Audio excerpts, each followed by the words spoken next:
going on, Jerome? It's a beautiful Monday. Birds are chirping and stuff, and it's time for another Vikings news dump. So, of course, yesterday was Father's Day, and it's good to see all the tributes. Good to see all the dads spending time with their kids. So, my two oldest kids, 9 and 5, are really getting into chess, and I whoop their half yellow asses so bad.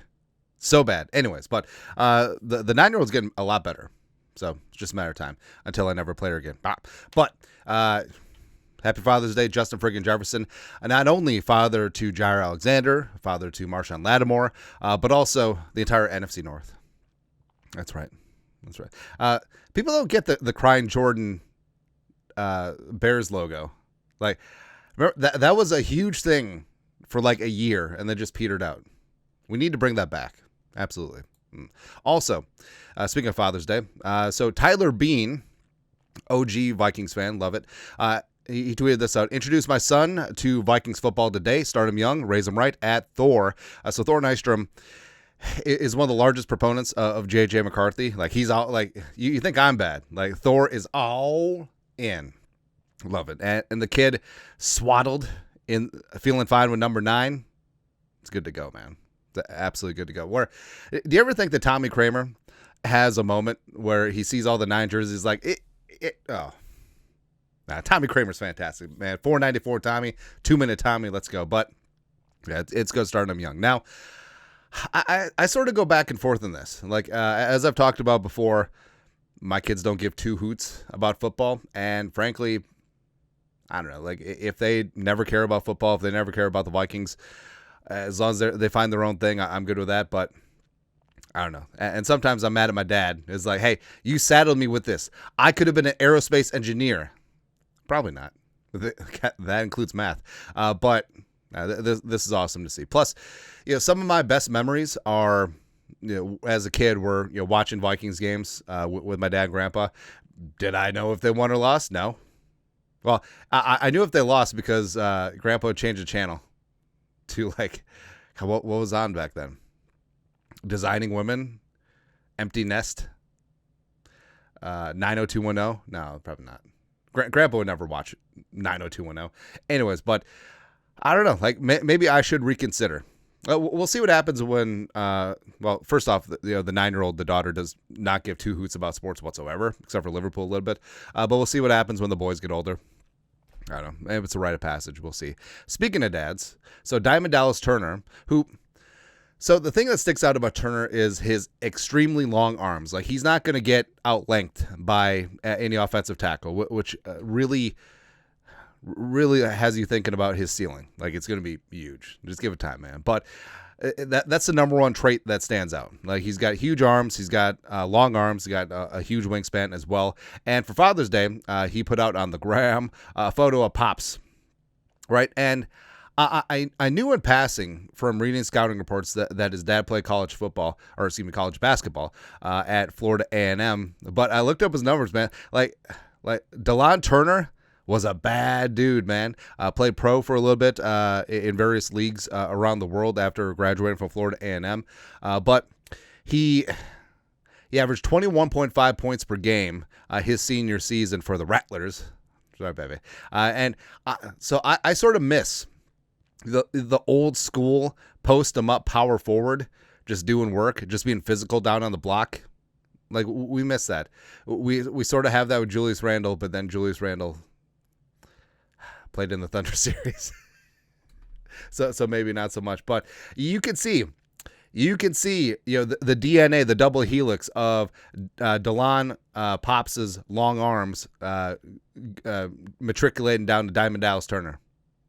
It's crazy to see, man. Like, why couldn't my dad, my biological father, be LeBron size, 6'8", 250?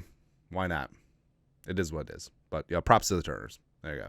Also, props to Daniel Jones. All right, so with Anthony Richardson's shoulder banged up, Jones has the inside track to start for the Colts. Now, I mean, the Colts have some nice pieces, and Daniel Jones, we'll see if he can get his career rehab off the ground. But now it's pretty clear why he picked the Colts versus the Vikings, even though the money was reportedly similar. Here, he clearly would have been quarterback two no matter what behind McCarthy. And with Indianapolis, Richardson's hold on quarterback one was pretty tenuous, if it existed at all. But 32 beat writers, quote, Anthony Richardson would either have to look outstanding in camp, especially in joint practices and the preseason to get the germ, or Jones would have to totally lose control of the lead. Jones has looked pretty solid so far from what the media has seen, so it's hard for me to imagine that he's not the favorite right now. Now, why is this important for the Vikings? Well, it's extremely important because of comp picks. So a couple of the elements of comp picks are money, as well as playing time, as well as you get into accolades like Pro Bowls, All Pros, and stuff like that. And the formula is proprietary, but the over the cap does a very good job projecting it. Now, the Vikings, as of right now, are projected for a third, a fourth, and a seventh, through various cancellations. A third for Sam Darnold, a fourth for Daniel Jones, a seventh for Trent Sherfield. He's with the Broncos, and that could stay if he hits some incentives in his contract, right? And with Jones, if Jones wins the starting job with the Colts and plays the full season, going by playing time and hitting some incentives, that could get bumped up to a third, depending on what happens. So we're rooting for Daniel Jones and the Colts, baby. Come on, Danny Dimes. Come on, Vanilla Vic. Do your thing, right? Because it would be so awesome to walk into 2026 with 2 extra third-round comp picks and a 7th. Why not? Absolutely. Next. So Chase Daniel, I sort of like Chase Daniel, during his career as a backup quarterback.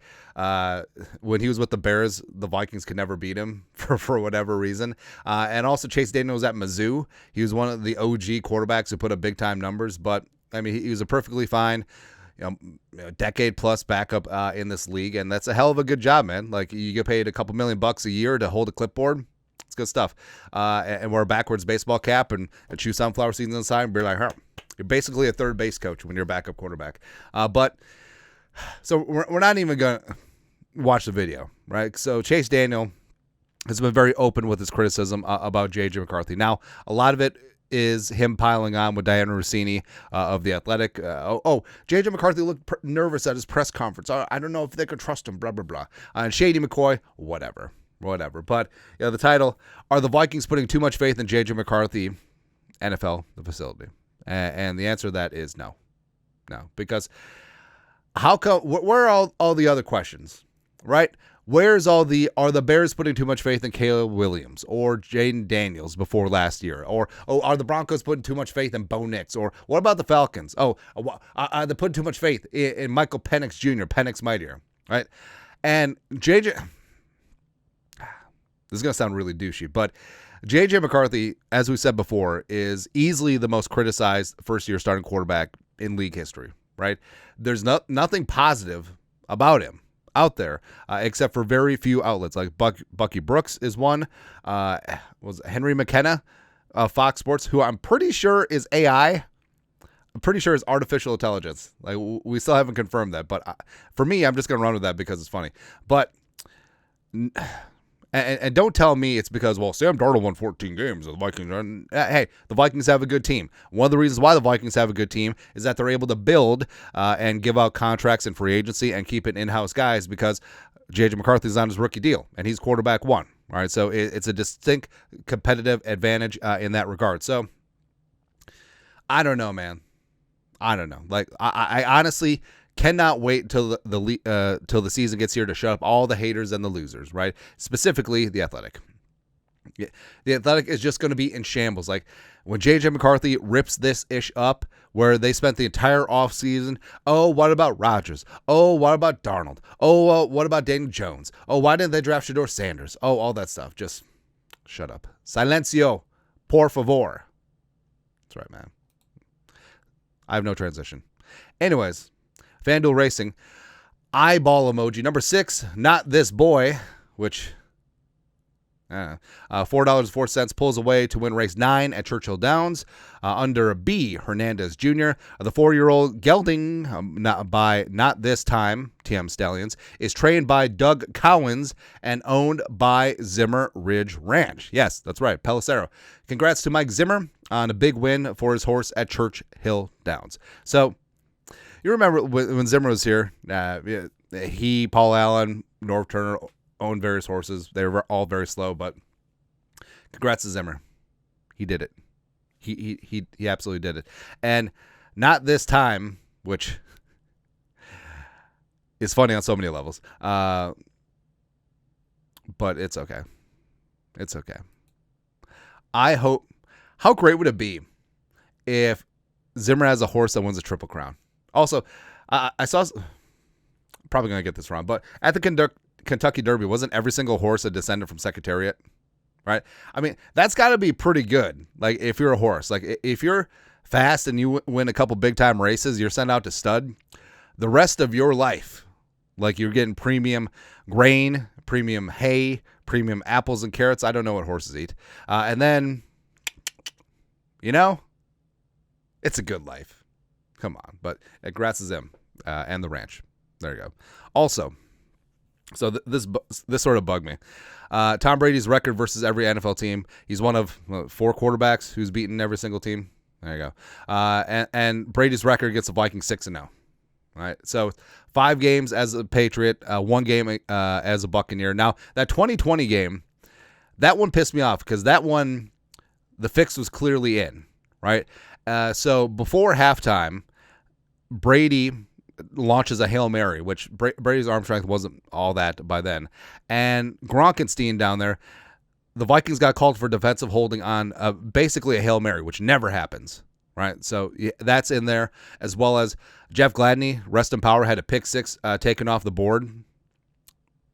For shame. The fix is in there. But I don't know, like, some of those years the Patriots were freaking dynamite, so what can you do? But I don't know, like, plus, it's hilarious. Like, all this talk about divisions and all this stuff, but he's 31-8 against the Jets, 33-3 against the Bills, and 24-12 against the Dolphins. The Dolphins, since the start of the Patriots run, besides the Bills, the Dolphins are the only other team to win the division, which is hilarious to me.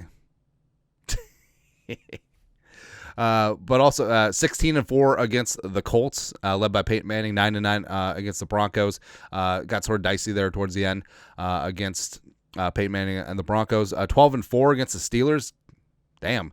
8-5 against the Ravens. So this is what J.J. McCarthy needs to be, because not only do you take care of your business, but you have to beat the best teams in your conference, and that's something that Brady and Belichick don't get enough credit for. They did the damn thing, and they did it every single year, where all they had to do was win 2 home playoff games, and then they're in the Super Bowl. That's what happened, man. Also, speaking of disrespect, all right, so Gennaro Felice, NFL's top 10 offenses in 2025. Bills, Bucks, Ravens, headline my projection. Broncos coming in hot. Oh, the Broncos. Oh, stupid ass Sean Payton. Congratulations. But the Vikings obviously were snubbed and were not top 10. Now, it's important to note the Vikings last year were 9th in points, 24.2, with a significantly worse interior offensive line, with a very helter-skelter running game, as well as Sam frickin' Darnold, right? And obviously the Vikings will upgrade all 3 spots. And yes, we're going to put it on the table. Sight unseen, J.J. McCarthy hasn't played a snap. J.J. McCarthy is an upgrade over Sam Darnold, especially long-term, right? But Chiefs at 10, whatever. Who do they have at quarterback? 9, the Bengals, because they have to score 50. The Bengals will average 50 points a game, and they'll still end up 7-10. It'd be good. The Packers at 8, whatever. Please. Yeah, because Jordan Love is so good and consistent over these last 2 years. And adding Matthew Golden, another wide receiver 3 to go with the other 5 wide receiver 3s. Congratulations. Good job, everyone. The Eagles at 7. All right, respect. The Broncos at 6. I mean, I understand why they're hyping up Bo Nix. Basically, they're just trying to turn him into the second coming, but okay. They have J.K. Dobbins. Wow. Lions at 5. Yeah, okay. Well, we'll see what they can do without Ben Johnson. For the Commies, yeah. Well, we'll see what happens. I know they trade for Debo. I don't know if that's going to work out. I don't know if that's going to work out, man. And we'll see what happens with Scary Terry. Hopefully they hang on to him. Ravens at 3. I mean, Derrick Henry has not fallen off yet, and Lamar is still Lamar. All right, so they're going to be good to go. Plus their offensive line, kind of love it. Yeah. The Buccaneers at 2.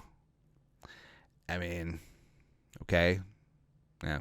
I mean, Godwin's coming back from the injury. He just got signed to a long-term deal. Bucky Irving is my fantasy crush from last year. Mike Evans can still do it. Egbuka is going to bring something there. So there you go. Running back-wise, behind Bucky, yeah. And then the Bills at 1. I mean, the Bills are obviously just going to stay being 1. Sure, it's fine. I mean, Josh Allen and company doing the damn thing. Joe Brady actually pulling his head out of his ass. So there you go. But I mean, what happened? What happened? Why is Mr. Washington so lonely? I don't get it. Mr. Franklin, actually. Yeah, but it's okay. Just another modicum of disrespect yet again. But we are certainly used to that. But it is what it is. And again, I cannot wait to prove all the haters and the losers wrong this season, just like Zimmer's horse. Proving all the doubters wrong. Hey, everyone thought that you were going to be cat food / glue, but here you are, heading out to stud. That's right, bad. Anyways, that's it. Vikings news dump on this beautiful, wonderful, glorious Monday. You guys are the best. You know what to do. Skol, production value.